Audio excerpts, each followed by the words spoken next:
a storytelling species. We use images to tell stories about who we are, how we see ourselves, and how we look at ourselves in our place on this planet and in the universe. We use images to do so. We are a mythological species. We are a myth-making species. And some of these myths are sustained also in popular culture, including myths around fertility, childbirth, pregnancy. But I sometimes believe that we also live in an area where we believe in different types of myths. For instance, technology is one of those myths. And the idea, the belief that we can just make everything, we can solve any problem, we can end suffering. I think that's one of the mythologies of our time. But I like to see technology a little bit different. I sometimes think that technology is the ultimate self-portrait of humanity. Now the question is, do we still recognize ourselves in this image? I, as a designer, I'm extremely interested in how new technologies will change the way we tell stories about ourselves. And I want to share a movie that shows an example of one of those technologies. It aired about a year ago on April 25th, 2017. It was a video made by the Philadelphia Children's Hospital. What we're looking at here is a lamb fetus in a plastic bag, connected to tubes that feed the lamb nutrition, oxygen,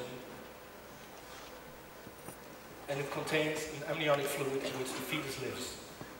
Now, always when I show this image in lectures and workshops, people have very strong responses to it. I don't know how that's with you. People roughly fall into two categories. The first says like, oh, this is ugly, take it away, I can't see it. The other half is like, this is also very interesting because I'm looking at something very essential, life coming into being, and it's now becoming transparent. It shows me a new perspective, almost like the first astronauts that went into space and saw the Earth from a perspective that nobody had seen before. So I decided to do a little bit of research. And I found out that the idea of having a pregnancy outside the body is already almost 100 years old. The term ectogenesis means birth outside an organism's body, was coined by biologist J.B.S. Haldane in 1924. And he was very good friends with Aldous Huxley, the writer of the famous science fiction novel Brave New World that features humans bred in glass bottles. A bit dystopian scenario. I also found out that an artificial womb was already patented in 1955. It's quite long ago. And if we simplify this drawing a little bit, what do we have? A container that contains amniotic fluid in which the fetus lives. Nutrition and oxygen have to go in on one side, and waste has to go out on the other side. Plus, of course, we need some kind of interface to control all this. And of course, that's the designer's job. Now, how should we understand this technology? One way is to look at already existing reproductive technologies, such as contraceptives. Early in the 20th century, they disconnected sex from reproduction. Technologies such as artificial womb might go even further and also disconnect reproduction from the body. So on one hand, we see a continuation of a process that we've already started. On the other hand, it's also a very disruptive idea, the disruption of many things that we think are natural, normal, humane, desirable even. So yeah, if this is a direction where we should even want to proceed as humanity. Of course, there's a lot of things to be said here. Apart from all the technicalities that it's extremely difficult to connect a living organism to a machine, there's also a lot of ethical questions that, of course, are raised to this. What happens with the concept of bodily integrity, when a child is no longer in your body but outside? What about the bond between mother and child? Those kind of questions immediately come up. On the other hand, there are also scientists and doctors that believe that this technology could save the lives of thousands, if not millions, of premature infants.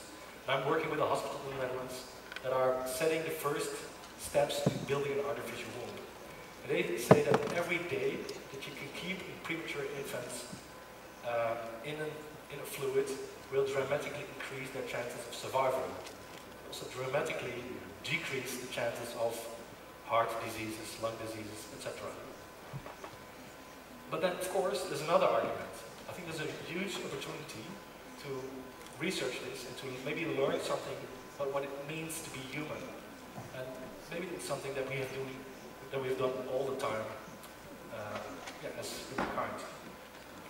So once again, technology also here in this field will be a driver of cultural change. And as we've learned from the previous presentation, this is not new. We've been doing it for years. The alchemists, they tried to conceive human life in a glass flask. The first baby incubators looked more like steam engines. Look at where they are now. We've learned to control hormonal cycles in our bodies. And yes, Louise Brown, the first IVF baby, has turned 40 this summer, and millions of babies after her have been put on Earth. But this is the past. And if we look at technologies that are now emerging on the horizon, we've just learned a few, what picture emerges? There's the idea of cell regeneration, making cells live longer, which dramatically increases, well, our age, but also the window of opportunity to become pregnant, for instance. And there's more.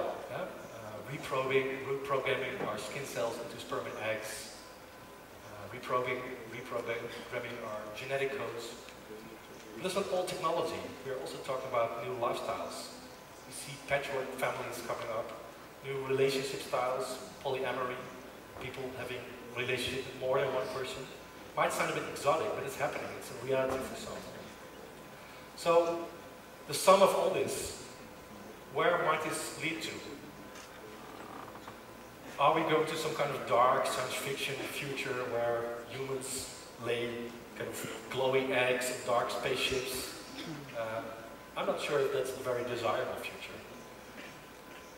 So maybe we should consider some alternatives.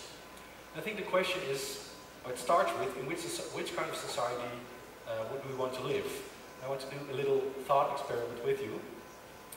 Now, if you would consider that you are born again on this planet, but you don't know if you're going to be born man or woman, would you be born rather in society A, where half of the population bears all the risks, burdens and privileges that come with the production of a new generation? And of course, every organism needs a new generation. It's kind of a collective thing. Or would you rather be born in society B, where we have optimized reproductive technology and routinely use it, and all the risks and burdens, but also the privilege, have been distributed a little bit more evenly among everyone involved. So that's a thought experiment you can do with yourself. Now, I think society A, we more or less know already how that looks like, the society where we live in. Society B, for me, is one big question mark, because I don't know how that looks like. That's why I'm a designer. I use design to envision these kind of scenarios, not so much to predict the future, but to explore those futures. And I would like to invite you to come with me to explore Reproutopia, an imaginary country where the inhabitants might have very different ideas about making babies, experiencing intimacy, building families and relationships. The technologies that they will use might be very well integrated in their homes, almost like some kind of IKEA design. We will see probably new interactions between man and machine, but maybe perhaps also a whole new role for the fathers in this whole process.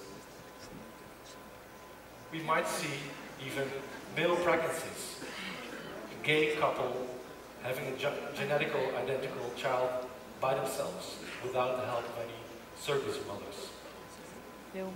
And yes, maybe we'll also see designer babies. How will they look like? Will they have some kind of other physical traits like gills, like fish? Or where do we draw the line? Where do we stop? And we could even go to very extreme scenarios, like the artist Ai Hasegawa from Japan, who said to herself, well, I might put another human on this planet, but I could also lend my reproductive abilities to helping an endangered species. And of course, this is an art project. It's meant to provoke. It projects an idea that we can respond to. But it asks also a question to us, how far do we want to go in this field? What is possible and what is preferable? And what are these stories that we tell ourselves? So, I'd like to come back to this image and maybe reframe it a little bit. Because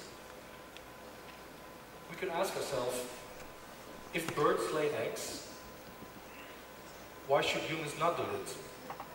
That's an open question. You don't have to answer it right now. I just want to provide you with 4 scenarios from nature that might guide us into how we want reproductive technologies in our lives. We know that like the bees and the flowers have co-evolved. Also humans have co-evolved with technology. So what are some options? Will we be like the kangaroos, carrying our children not so much in our bodies but close to our bodies? Will we become like the seahorses, some kind of gender-neutral species that can just harvest some skin cells and reprogram them into sperm and eggs?